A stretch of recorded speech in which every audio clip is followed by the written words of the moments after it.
Buenas tardes a todos y a todas del otro lado y a todes. Y bienvenidos a una nueva emisión de Bardo Radio. Manu, ¿cómo andás? ¿Cómo andás, Belú? ¿Todo bien? ¿Se me escucha?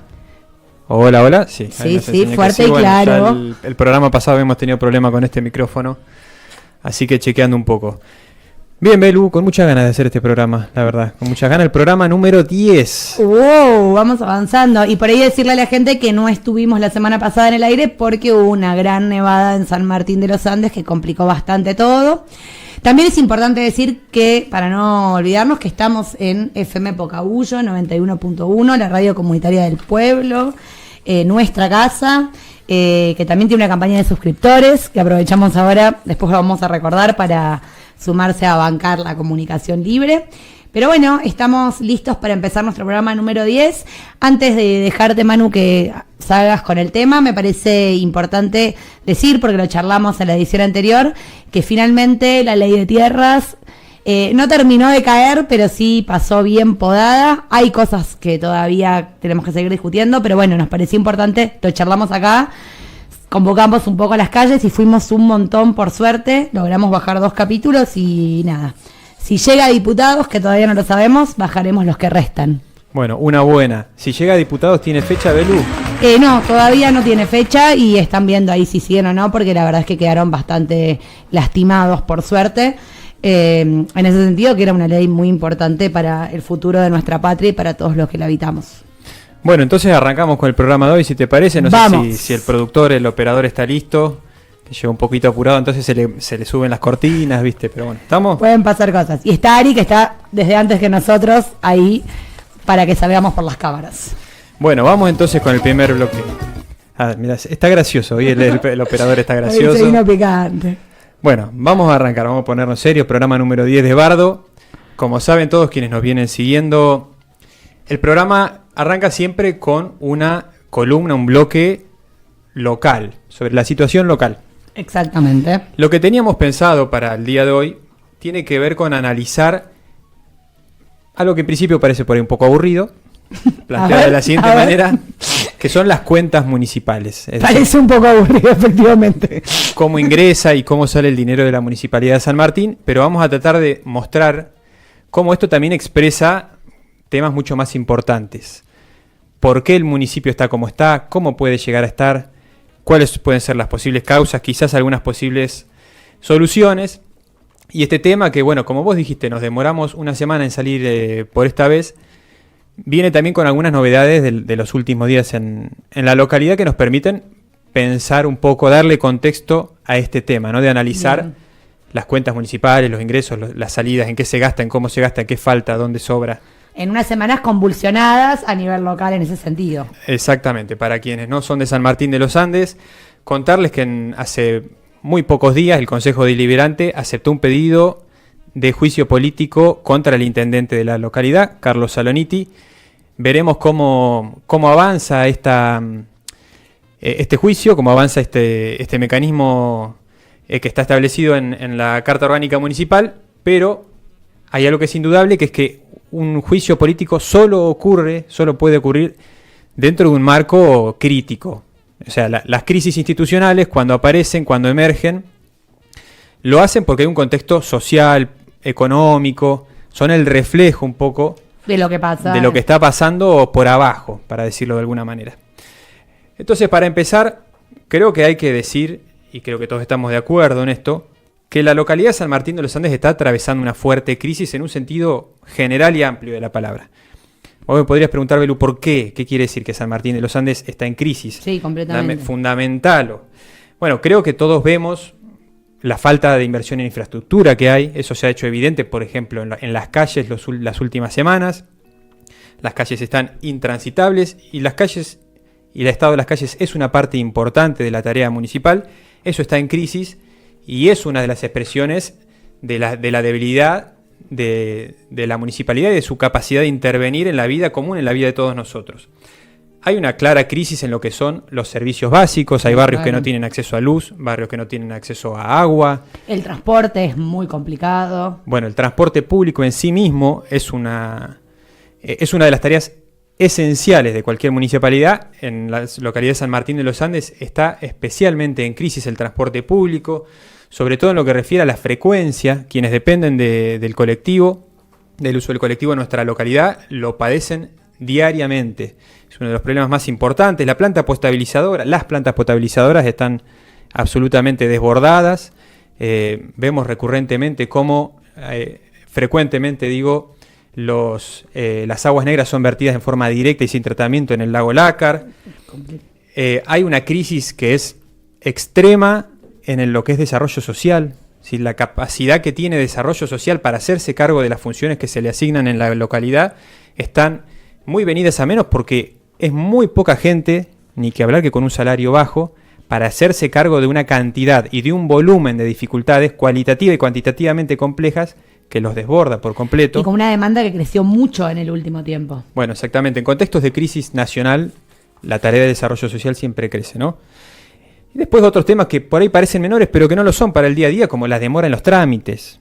O sea, a tramitar algo en la localidad de San Martín de los Andes cuesta mucho. Entonces son todos aspectos distintos de una crisis institucional que todos vemos, que todos sufrimos en el día a día. Y también es verdad que los municipios es como el lugar al que uno va a tocar la puerta, digo, encontrarte al gobernador o al presidente es mucho más complejo y es como impensado. En cambio, uno sabe que puede ir a la puerta, o sea, más allá de que se lo puede cruzar en el supermercado, en la calle, digo que la gestión municipal en cualquier municipio, con más o menos poder adquisitivo, con mejor o peor administración, es como el lugar de batalla, digamos. Es donde la gente va a tocar la puerta con sus problemas y va a decir, che, me pasa esto, necesito una solución. Bueno, además la localidad nuestra, que todavía es una ciudad chica, un pueblo grande, tiene la particularidad de que uno ve a los concejales, por ahí te cruzás al intendente, podés ir a la municipalidad o al consejo y establecer un contacto directo. Entonces, bueno, eso hace que la población sienta también una llegada más directa y más facilidades por ahí también para expresar sus broncas, sus descontentos, en su enorme mayoría, por no decir siempre, absolutamente legítimos.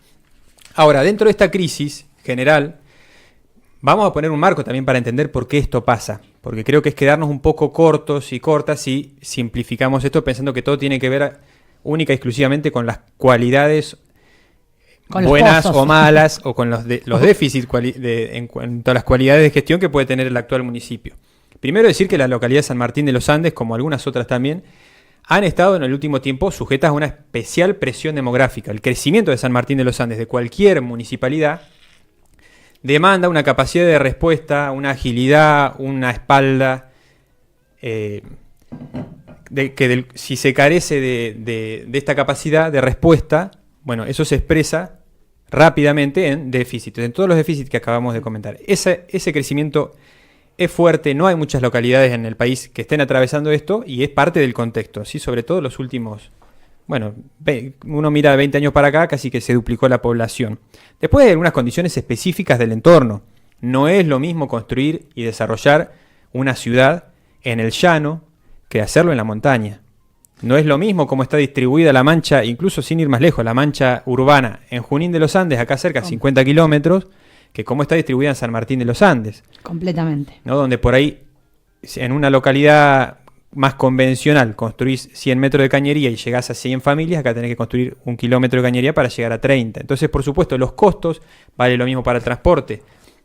Los costos, la inversión que demanda vivir en una localidad como estas son más grandes y los desafíos son más grandes. Por eso también es tan importante, que lo hablamos ya en otros programas, la planificación urbana, digamos, porque es distinto que vos desarrolles un loteo y después el municipio se vea obligado, tenga que proveerte de servicios, que decida que lo que se consolide o lo que se desarrolle sea tal o cual espacio y entonces haya un plan de obras ya pensado previamente para llevarlo hasta allá. Parte de la importancia de la planificación tiene que ver con las facilidades que tienen hacer llegar infraestructura y equipamiento a quienes habitan esa ciudad y no que el mercado vaya decidiendo hacia dónde y los diferentes lobbies van los recursos. Claro, mira, desde el vamos, para cualquier localidad es fundamental la planificación. En una situación como la nuestra, donde los desafíos son todavía mayores, la falta de planificación se expresa todavía en forma muchísimo más violenta. Completamente. Hay otras cuestiones que hay que considerar. Hay una gestión deficitaria, eso no hay duda. esta gestión es deficitaria, sí me parece importante que contemplemos y que seamos conscientes de que uno puede cambiar un jugador por otro, incluso un signo político por otro. Eso no se va a solucionar de una gestión a otra porque esto es un tema muchísimo más grande, muchísimo más estructural. Hay un tema generalizado también, más vinculado a la economía de San Martín de los Andes, la poca diversificación económica que tiene. Todos sabemos que San Martín de los Andes básicamente se dedica a los servicios, turismo, comercio, servicios públicos, docentes, policías. No salimos mucho de eso. Eso también se expresa en la fortaleza que tiene una comunidad. Y hay un tema un poco más antiguo, no tan antiguo, pero con un poco más de años encima, que es la última modificación de nuestra Constitución Nacional. La Constitución Nacional del 94 implicó que la nación le transfiriera un montón de funciones a las provincias y a su vez que las provincias le transfirieran un montón de funciones a las localidades. Con lo cual además las localidades hoy tienen que hacerse cargo de una cantidad de funciones enorme, que además se potencian después de un contexto de 20, 30, 50 años de neoliberalismo. Entonces todas las localidades, y en especial las del interior, ni que hablar las del interior cordillerano, se ven sometidas a una tensión muy difícil de sortear. Bueno, todo este es un contexto para explicar algunas de las causas que llevan a que hoy el municipio de la localidad de San Martín de los Andes esté en una crisis fenomenal y que, como digo, no se va a solucionar con un simple cambio de gestión, con un cambio de la persona que está al frente de la municipalidad. Y en términos de recaudación... Bueno, ahí vamos a ver cómo se expresa esta debilidad en términos de recaudación. Una de las debilidades del municipio se expresa en que la enorme mayoría de sus recursos no son propios. ¿Sí? Por ejemplo, en el año, tengo acá los números, 2022, el 72% de los recursos, por ejemplo, que ingresaban a la municipalidad eran externos. La mayoría de la provincia de Neuquén, una parte de ellos, por ejemplo, las regalías, parte de la coparticipación por las regalías petroleras, y otra parte de ingresos que bajaba y siguen bajando de nación. 72%, 50% de la provincia, 20% de nación aproximadamente. En estos últimos años, desde ya la nación cerró el grifo a las provincias, a las localidades. Quizás si algún senador se digna a votarles alguna ley, se afloja un poco ese torniquete, pero la general es que la ciudad también se ha visto afectada por la baja en los ingresos que venían de nación. Y en alguna medida menor, no lo suficiente, la provincia se ha hecho cargo de parte de esos ingresos que bajaban de la nación y que se han suplido en parte con la provincia y en otra parte con la creación de nuevos impuestos por parte de la municipalidad. ¿Sí? En los últimos años, para paliar el déficit de ingresos de nación, la municipalidad creó, por ejemplo, los dos impuestos más conocidos y nuevos, que son la tasa vial, que aplica el 4,5% creo a los combustibles, y que afecta desde ya no solo a quienes tienen auto, afectan al que tiene que pagar el transporte público, porque de ahí viene el costo, todo el costo logístico de todo lo que se mueve en un vehículo, en un camión, etcétera. Eso después se expresa en inflación, obviamente en crecimiento de todos los precios. Y el otro impuesto importante del último tiempo, que es el estacionamiento medido. Después podemos discutir si estos impuestos están bien o mal, para qué se usan. Lo cierto es que el municipio está intentando crear impuestos para revertir parte de lo que fue perdiendo, porque la nación ya no baja esos ingresos. Y cuando vos no tenés ingresos propios, eso obviamente también en términos políticos implican dependencia. No, y entiendo que también es bajo el número de gente que paga el ABL, digamos, el impuesto municipal por excelencia, lo arriba del umbral de la empresa. Entiendo que es baja, más allá de los números y todo, es baja la cantidad de personas que lo hacen. Bueno, entonces, ahí diste en la tecla. Porque desde el vamos decimos que la mayor parte de los ingresos que tenemos como localidad ni siquiera son propios. Pero encima ocurre que los que son propios tampoco se pagan. No se pagan y el municipio tampoco tiene la fuerza para hacer los controles y hacerlos pagar.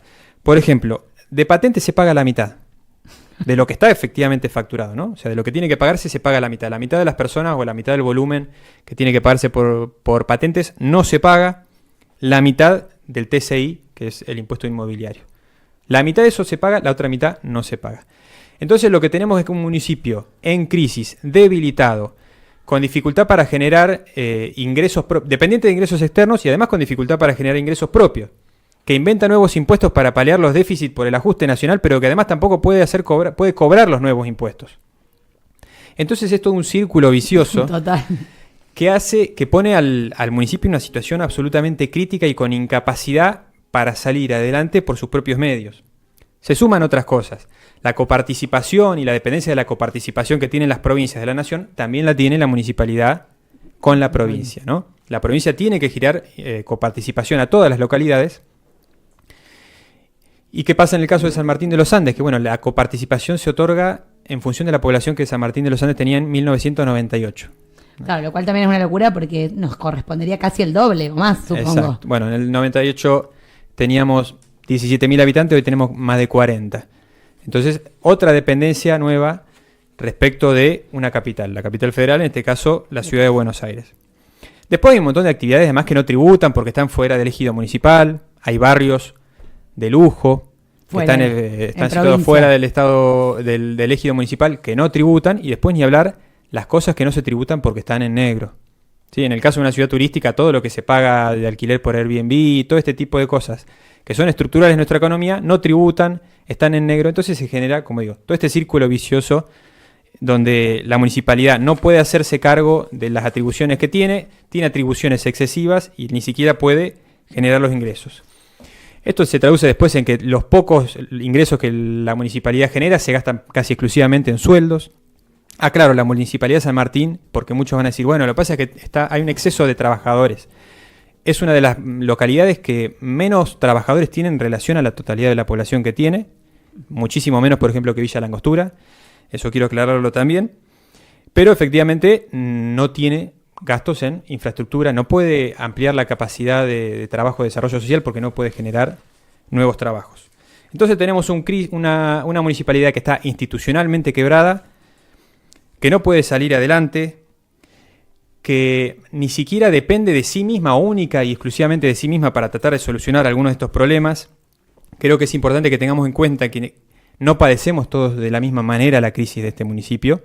Quienes menos tienen, quienes más necesidades tienen en este momento, son quienes más sufren todos estos déficits, y quienes más tienen, quienes están más acomodados, quienes tienen más ingresos, tienen una capacidad muchísimo mayor para sortear todas estas dificultades.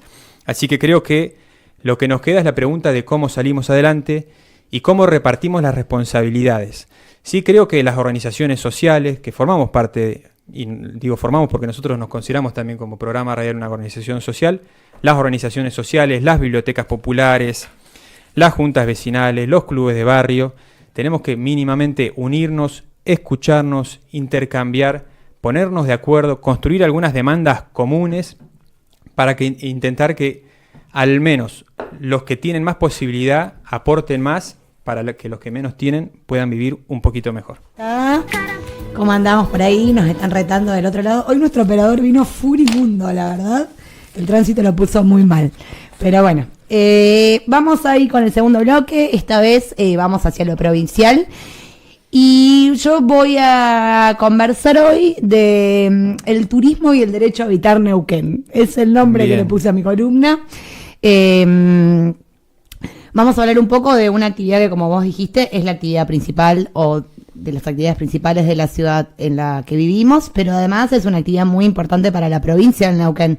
No sé si sabías, pero después de los hidrocarburíferos es la segunda actividad económica más importante. Hay vida más allá de Vaca Muerta. Hay vida más allá de Vaca Muerta y es la actividad turística. Bueno, el turismo en Neuquén no es algo novedoso, si bien obviamente se fue diversificando y tenemos cada vez más destinos. No nació solamente como un negocio en su momento. ¿Te imaginas quién inició la política turística en la provincia de Neuquén? Mira, hace poco tuvimos un programa sobre la provincialización de Neuquén, así que voy a arriesgar que el primer gobernador de la provincia. El primer gobernador de la provincia, muy bien, exactamente.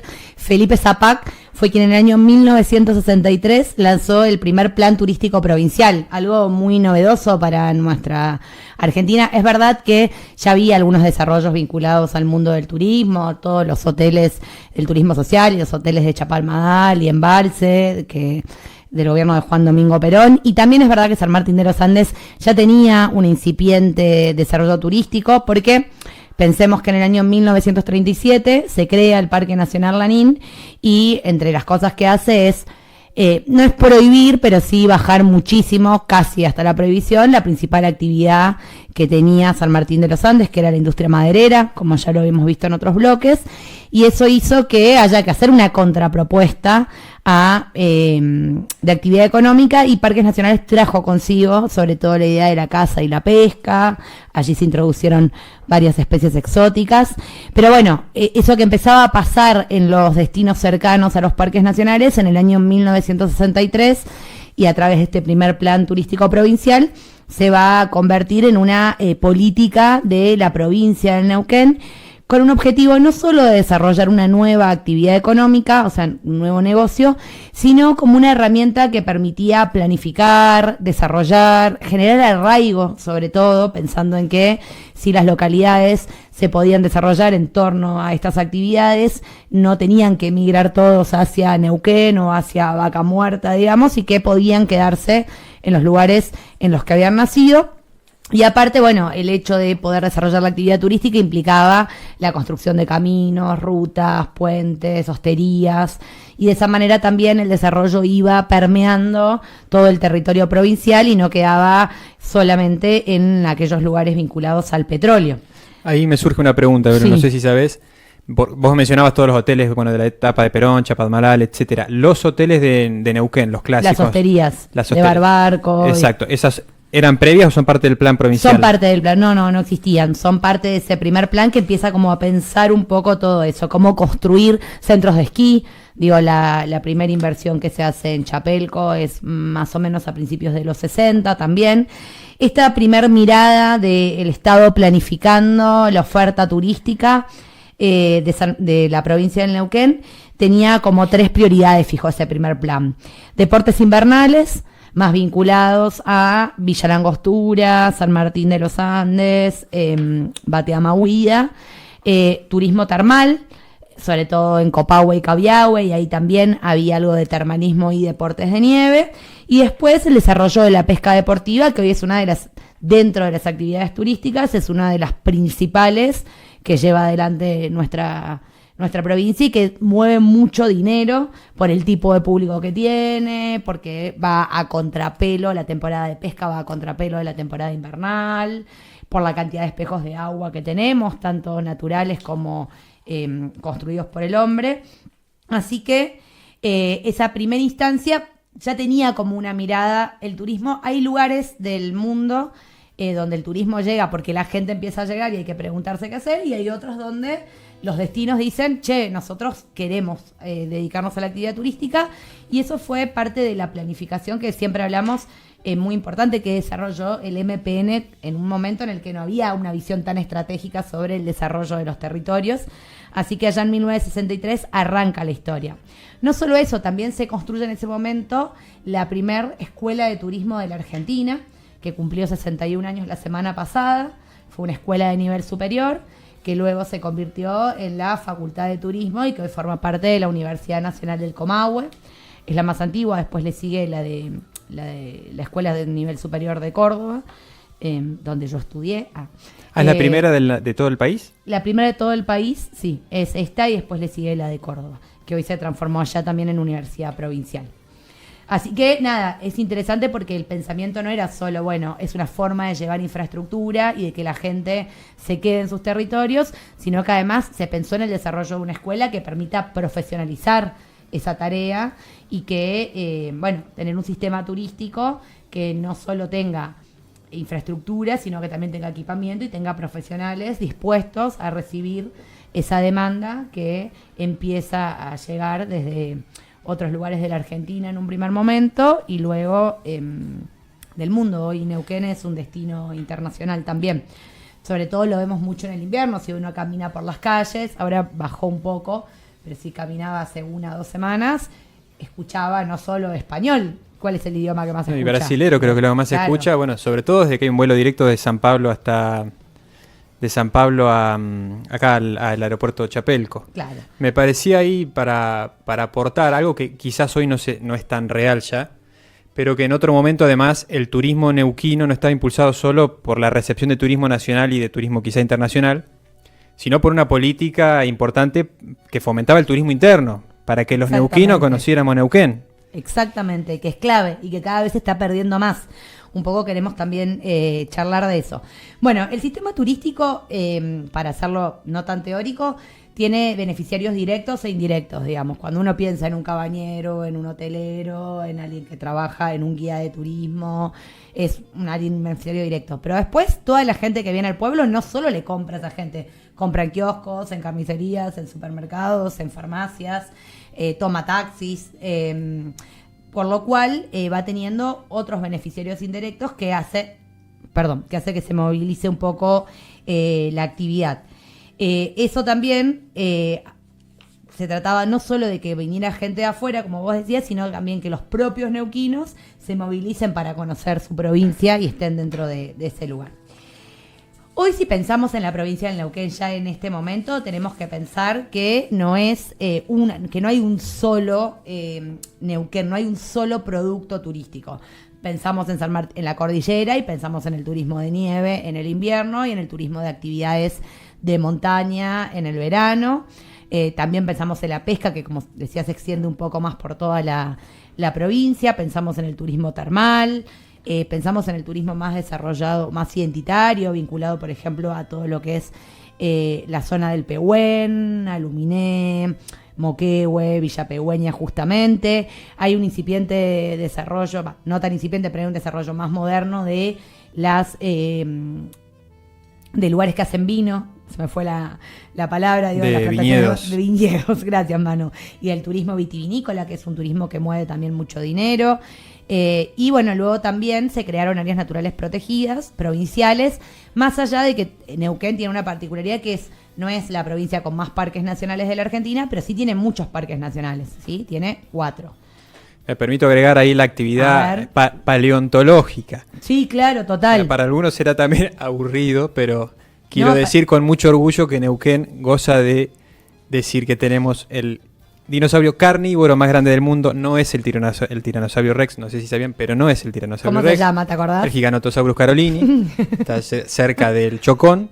Y el herbívoro más grande del mundo,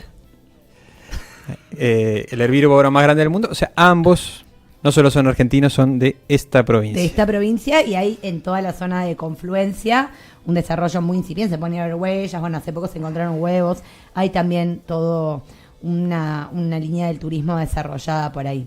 El turismo, como decíamos, es una actividad muy importante porque es la actividad económica más importante de Neuquén. Sin ir más lejos, los últimos datos, en 2026, la ocupación provincial promedió el 60% en estas vacaciones de invierno, un poco menos, en las vacaciones de verano tuvimos un 80% de ocupación, muy vinculado a la crisis económica de este país también, no es algo que le pase particularmente a la provincia de Neuquén. Más de 120.000 turistas llegaron, alrededor de 350.000 pernoctes, habitaciones se vendieron, y eso movió más de 115.000 millones de consumo turístico en toda la lugar. Entonces, no estamos diciendo está bien o no tener turismo, sabemos que es una actividad súper importante y que tenemos que seguir desarrollando. Ahora la pregunta es, toda esa plata, ¿a quién va y cómo se vuelve a distribuir en la provincia? Y eso sí me parece que es un punto importante, porque no solo hay que ver dónde se ponen esos ingresos, que es una discusión que nosotros damos en torno a todas las columnas, sino también cuál es el impacto que tiene el crecimiento de esa actividad sobre la vida de quienes... Yo empecé diciendo que la columna era sobre el turismo y habitar Neuquén. Bueno, por eso también tiene un impacto sobre las personas que viven en esos territorios, ¿sí? Ahí aparece un fenómeno que desde los que estudiamos el mundo del turismo conocemos como turistificación, que tiene que ver con el impacto que la llegada del turismo genera en las localidades en las que se asienta. Por ejemplo, y acá lo vemos muy directamente, vinculado al acceso a la vivienda. Vivimos sobre todo en los últimos 5 años, un cambio muy profundo entre el alquiler que dejó de ser alquiler permanente para pasar a ser alquiler temporario, o estos alquileres que se conseguían, bueno, te alquilo 3 meses en lo que conocíamos como la baja, porque después gano mucha más plata haciendo eso. Entonces, sin dudas, no solo hubo menos disponibilidad de alquileres, sino que esos alquileres se empezaron a hacer más caros porque, bueno, todos conocemos lo que pasa con la oferta y la demanda. también se provocó un aumento en el precio de la tierra, en los lugares turísticos. El precio de la tierra, cuando empieza a haber idea de hacer desarrollos inmobiliarios vinculados al turismo, aumenta para todos. No es que son más caros los de los desarrollos inmobiliarios. Cualquiera de nosotros se le vuelve más difícil, en San Martín de los Andes, pero en casi todos los lugares, comprar tierra. Por otro lado, los comercios empiezan a subir sus precios. Entonces también sentarse a comer en un lugar turístico es mucho más caro que hacerlo en una localidad no turística. Los servicios públicos empiezan a tensionarse porque esa gente que viene alquila autos. Bueno, vemos lo que le costó hoy a nuestro compañero llegar. Hay muchos autos de alquiler dando vuelta por las calles. El transporte público también se ve más presionado. Hay más demanda de gas, más demanda de energía y eso no se puede vivir como algo que sucede, uno no puede planificarlo como algo que sucede todo el tiempo porque sucede en lo que conocemos como las temporadas altas, es decir, el momento en que más gente llega a un lugar. Y entonces cuando pensamos una planificación, volviendo al tema del principio, también tenemos que pensar cómo son estas ciudades que no viven en una linealidad, sino que tienen momentos de aumento demográfico y momentos de baja. Sumado a que toda esa gente no paga impuestos acá. Hay algunos lugares, por ejemplo Bariloche, que tiene algo que se llama la ecotasa, que cualquier persona que se aloje la paga a la ciudad y esa ciudad, eso lo recauda el municipio. No es el caso de San Martín de los Andes y tampoco es una propuesta que estoy haciendo, pero digo, hay algunas herramientas para pensar un poco eso. A mí la ecotasa de Bariloche me gusta. ¿Te gusta? Pero creo, si no me equivoco, que no está funcionando ahora porque fue judicializada. ¿Te gustan los impuestos? A favor. No, y después pasa una cosa también muy como contradictoria, que es que esa gente viene a buscar, cuando viene de viaje, viene a buscar lugares prístinos y lugares para escaparse de la vida en las ciudades, y al mismo tiempo estos lugares se empiezan a densificar y terminan devolviendo lo mismo. Vas a un parque, vas a una playa y estás pegado al lado del otro, la basura que dejan, los lugares que por ahí no están pensados para usarse y que se usan. Entonces, con esto no estamos en contra de los turistas, ni mucho menos, sino que tenemos que pensar cuál es el modelo. Esto no se trata de demonizar al visitante, ni de cobrarle más, ni tampoco demonizar a las personas que no viven vinculadas a la actividad turística, pero sí poder pensar que si el territorio se convierte en una mercancía, el crecimiento económico no implica necesariamente progreso o desarrollo para quienes viven en ese lugar. Que cada vez quienes vivimos en la ciudad nos vamos más hacia las afueras, en un proceso que también conocemos como de gentrificación, dejando el centro a merced de todos estos nuevos emprendimientos. Entonces, crece el turismo, pero no crece la vivienda. Crece la tierra disponible para emprendimientos inmobiliarios, pero no para que tengamos casas quienes vivimos acá. Crece la cantidad de visitantes, pero eso impacta sobre el ambiente de todo en Neuquén. Crecen las inversiones, pero inversiones que son en general de capitales de afuera, que concentran la riqueza, y no es que hay nuevos sanmartinenses desarrollando nuevas actividades turísticas. El mercado solo calcula la rentabilidad y en la lucha de la oferta y la demanda ganan siempre los que menos tienen. Ahora, es la planificación turística la que no solo tiene que diversificar la oferta y extenderla a lo largo de todo el territorio para no concentrarla solo sobre la cordillera o solo sobre... Bueno, hay un trabajo muy fuerte, la verdad, que la provincia está llevando para diversificar el norte neuquino. Ahora, la pregunta es, está buenísimo y estamos recontra a favor de eso, porque el arraigo es necesario y la actividad turística es una posibilidad de poner en valor esos territorios y esos bienes comunes al tiempo que la gente se quede y se profesionalice y tenga una actividad. El tema es que ¿cómo lo queremos? Bueno, nosotros lo queremos con trabajo digno, con producción local, con revalorización de las identidades locales, con una puesta en valor de las identidades y la cultura local, con una mirada sobre lo ambiental, porque no queremos destinos que sean arrasados por una marabunta de visitantes que luego se vayan y no tengamos nada para hacer eso. Y la única respuesta a todo eso es la planificación pública. Y es una planificación que no puede ser solo provincial o solo municipal, sino que necesita realmente de todos pensando en la integralidad de un destino. Ningún servicio se salva solo. No sirve ser un buen hotelero o un buen gastronómico o un buen guía si el resto de la experiencia turística no es interesante, porque el turista que se va no recuerda que Manu era bueno en su cabaña, pero que todo el resto fue un asco, sino recuerda la mirada integral que se tiene sobre el destino.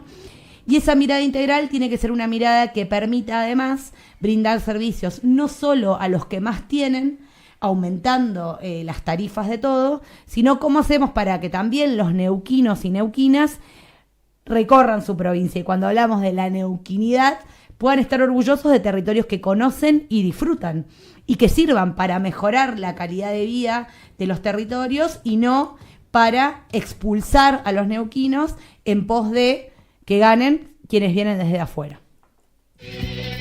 Bueno, y vamos llegando al final de este 10º programa de Bardo. Vamos a aprovechar antes a recordarles a todos y a todas que estamos transmitiendo en vivo desde FM Pocahullo 91.1, la comunitaria del pueblo. Los invitamos a seguirnos en nuestras redes, a aportar, a suscribirse a la radio, esta radio comunitaria tan importante y tan querida por todos nosotros y nosotras en la localidad de San Martín de los Andes. Y vamos con el último bloque, como siempre un bloque que aborda una temática nacional, una temática que además, bueno, la venimos preparando hace un poco más de una semana, porque preparamos este programa, no sé si se nota, pero intentamos preparar algo. Pensamos, averiguamos cosas. Y la verdad es que además durante la última semana, si bien este tema estaba algo instalado, se viene instalando con fuerza la última semana cada vez más, y yo creo que es algo que vamos a seguir viendo en los días que vienen.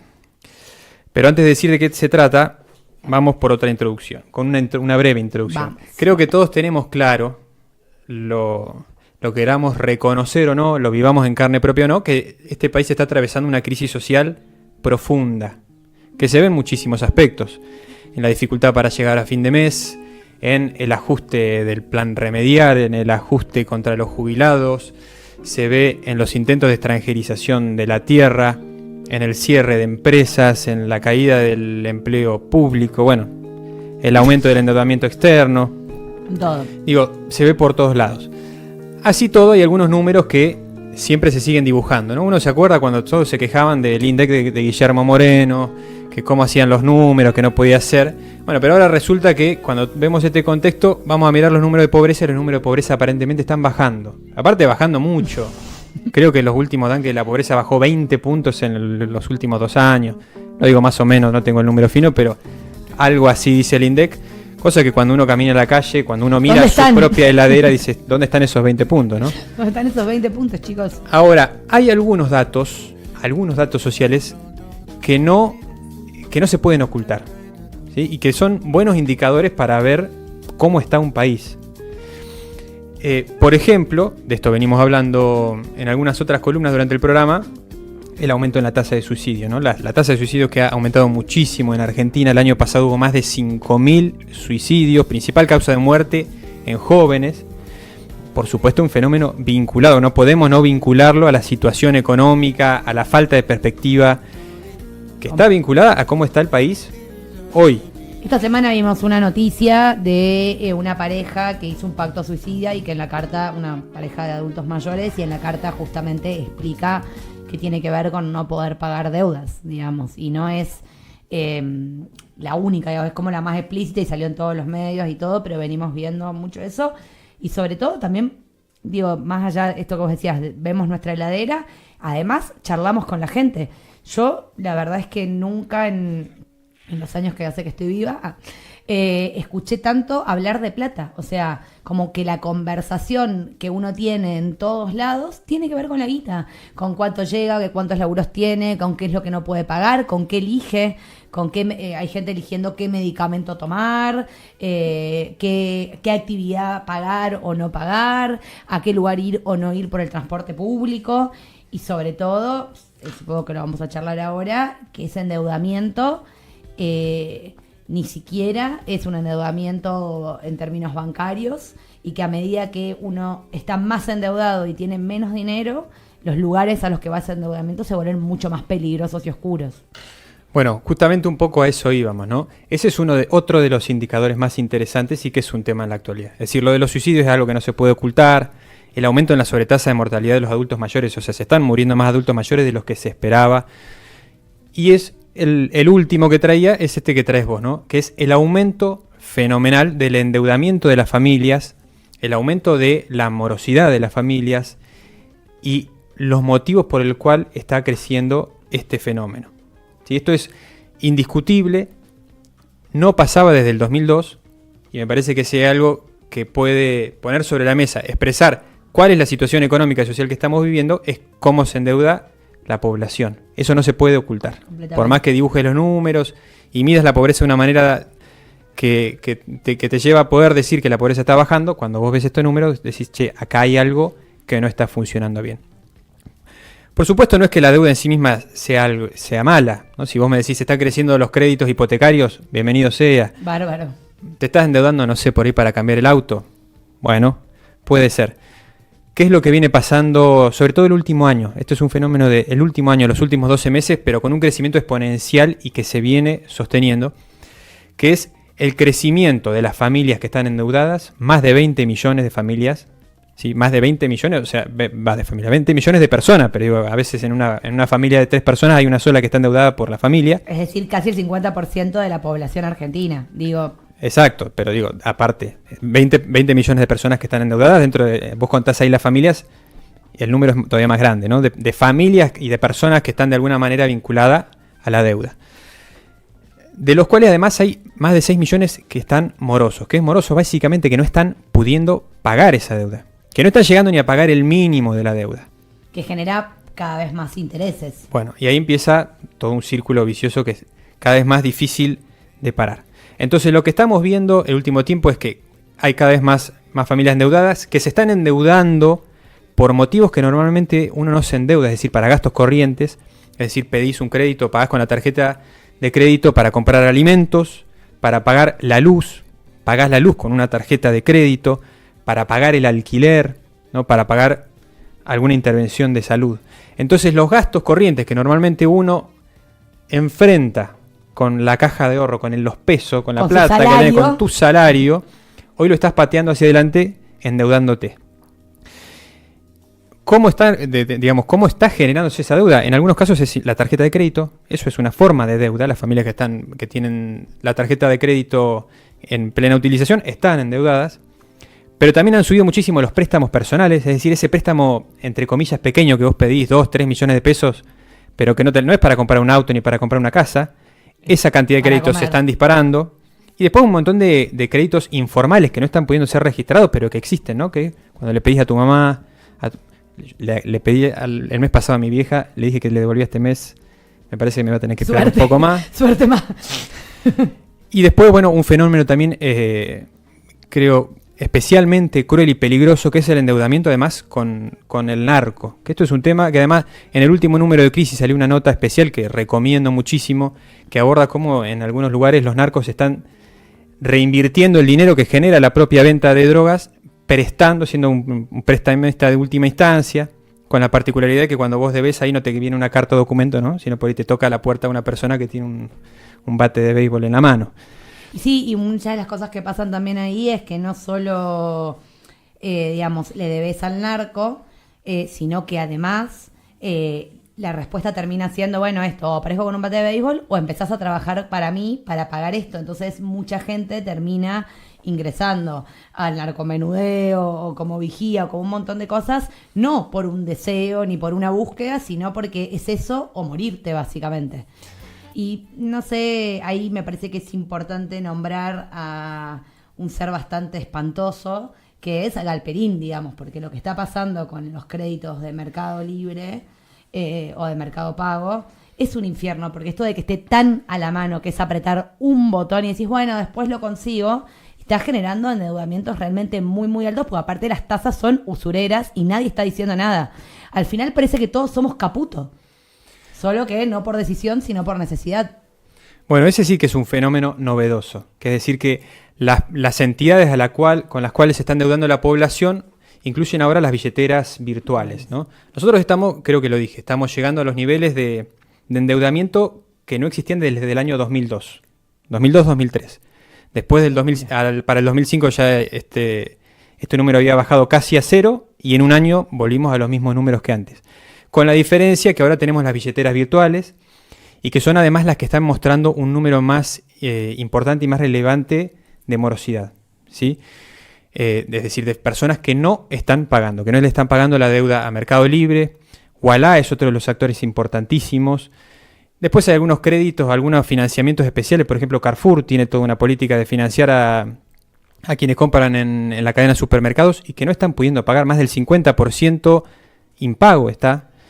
Entonces digo, este dato es indiscutible. La población argentina, en una magnitud enorme, está endeudándose para comprar alimentos, para comprar leche, para pagar el alquiler. No está además pudiendo pagar la tarjeta de crédito. En unos pocos meses debías 300.000, se convirtieron en 6 millones porque va acumulando intereses, como bien vos dijiste. Cuando además empieza a pasar eso, desde ya te cortan todas las tarjetas de crédito, entonces ya ni siquiera te queda la opción de endeudarte para comprar lo mínimo indispensable para vivir. Y lo que además después termina teniendo, por supuesto, un montón de consecuencias desde el punto de vista de la salud mental. Ya no digo solo económico, lo que vos dijiste, contaste hace poco, suicidios que están ocurriendo de personas que no pueden afrontar la situación de deber plata, ¿sí? Y de deber plata, insisto, no por haber cambiado de casa, no por haber comprado el quinto auto, ¿no? Sino para poder vivir, para poder tener luz, para poder tener una vida medianamente digna. Este problema, además desde el punto de vista del sistema financiero, también es para estar atentos, digo, porque además de cómo esto afecta a la vida de la gente común y corriente, puede generar un importante cimbronazo, una crisis del sistema financiero, y que eso ya después derive en crisis macrosociales muchísimo más importantes. Creo que todos nos acordamos que el estallido del 2001, que se gestó con muchísimo tiempo, pero terminó de estallar el día que los bancos no pudieron darle la plata, devolverle la plata a los ahorristas. Entonces digo, el sistema financiero creo que está además entrando en esa tensión y, como digo, en poco tiempo empezó a aparecer cada vez con más velocidad y con más frecuencia esto en los medios de comunicación, en los streaming. Digo, mírenlo, les puedo asegurar, solo hoy vi por lo menos en 3 de los streaming más importantes que trataran el tema distintos periodistas. En un dato específico, y cierro ya con esto, en el caso de los jóvenes, que además son los más endeudados con las plataformas virtuales, bueno, 4 de cada 10 personas de menos de 30 años, o sea, entre 18 y 30 años, 4 de cada 10 personas están en situación de morosidad. O sea, vos imaginate lo que es tener 25, 28, 30 años, no solo que no estás pudiendo soñar con que por ahí vas a construirte tu casa, no, tenés 25, 28 años y estás endeudado, debes 6 palos, bueno. Y después, otro día, ahora estamos cerrando, pero otro día podemos charlar de esto, cómo eso se vincula con el juego también. Porque hoy mucha gente está escuchado la salida para el endeudamiento en la ilusión de que jugando en los casinos online uno podría salvarse, y no hay tal salvación. Hay un endeudamiento peor. Bueno, sí, todo lo que es las apuestas online dan para una columna en sí misma, y además cómo están vinculadas, cómo está afectando a los menores de edad, además a los niños. Pero bueno, algunas frases que también recopilé de cómo viene, digo, porque esto es un problema público. Para los que no saben, esto es un problema público. La causa de esto es una política pública y la solución es una política pública. Entonces uno puede decir, bueno, a ver, ¿y qué están diciendo los encargados de llevar adelante la economía de Argentina respecto de esto? Bueno, por ejemplo, en el caso de Nicolás Caputo, Toto, no es el primo, creo, no sé qué, del otro Caputo, son todos más o menos parecidos. Ellos obviamente, asumen que no hay que meterse, ¿no? Y la idea básica es que es un tema entre privados. Si vos le debes a un banco, arréglense entre ustedes. No hay que confundir empatía con políticas públicas. Esto dijo Caputo, esto me parece de lo más aberrante y de lo más hipócrita, porque si hay algo además que tengo claro es que Toto Caputo no se le mueve un pelo porque una madre tenga que endeudarse para comprarle una ropa al nene. Completamente. No se le mueve un pelo. Recuerdo cuando la última crisis, durante el macrismo, en plena crisis el tipo estaba tomando sol no me acuerdo si en Punta del Este. Entonces, además de mala gente, son hipócritas. Eso Caputo. Después, bueno, el nuevo vocero de Milei, ni sé el nombre, dice, la gente no sabe manejar sus ingresos, Entonces llevan la tarjeta al límite y después quedan apretados. Es tu culpa, Manuel. Pero vos me entendés el nivel de perversión que hay que tener, porque digo, no es que estamos hablando de endeudados, de nuevo, para despilfarrar el dinero. Si hay gente que está muriéndose de hambre y es mucha además. El último que tengo acá anotado, a ver. ¿La del presidente? La del presidente. ¿Qué es? Les pusieron una pistola en la cabeza para tomar crédito, es el riesgo que cada uno asume. Entonces digo, la sociedad argentina está viviendo una crisis fenomenal, que se está manifestando en este caso de una de las maneras más crudas y más indisimuladas. Y encima quienes están al frente de la economía está el mismo presidente con absoluta hipocresía y responsabilidad y sobre todo con absoluta incapacidad para sentir algo por los que más sufren. No se hacen cargo de la situación. Bueno, esperemos que la población empiece a reaccionar porque bueno, creo que no hay manera de pensar un escenario todavía más crudo. Esperemos que pase algo y bueno, con el sistema financiero también como está, en una de esas el fantasma del helicóptero de la Rúa no está tan lejos. Bueno, Manu, nos dejaste a todos bien arriba para arrancar el fin de semana, la angustia es total. Pero bueno, pasó otro programa de Bardo, Rodri, Ari, Manu acá, vino Tefi a visitarnos, está del otro lado escuchándonos algunos compañeros y compañeras que están comentando.